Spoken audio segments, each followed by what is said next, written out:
Kelsey Davis here, and we've already been all across the country on this journey as we explore more about the digital divide. We've visited rural neighborhoods and communities, as well as metropolitan areas, and I've learned all about the importance of access, but I've also learned about the importance of both affordability as well as adoption, to make sure that everyone, everywhere, has the access they need to high-quality connectivity. And so it's gonna take all of us to make sure that the world is connected together. But I wanna hear directly from AT&T about what their leadership team has in store for the future plans to make sure our world is connected.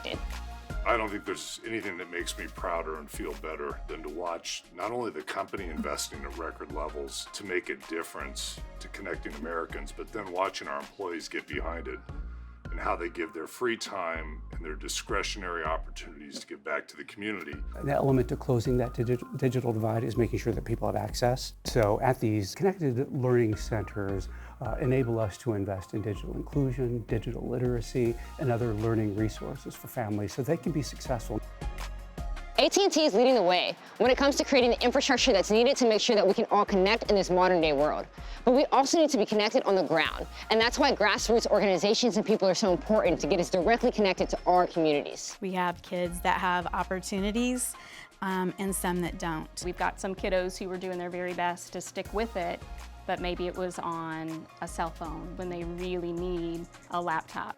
AT&T has been a huge partner in bringing that learning and those skills to our families. And that space gets utilized on a daily basis to look for childcare, to look for housing, to look for employment. Having the tools, it's no longer a luxury. Yeah. Our students must have this to be successful. We have a lot of students who either one came without laptops. So we purchased roughly about 400 laptops.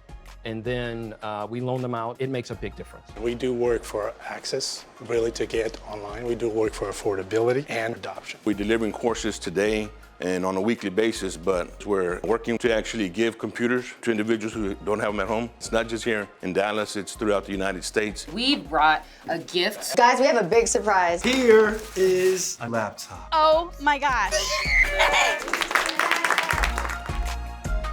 On this journey so far with AT&T, I've really learned how both big and small actions alike are super crucial to making sure that we keep listening, keep moving, and keep staying inspired as we build this bridge to greater possibility together. It's only the beginning.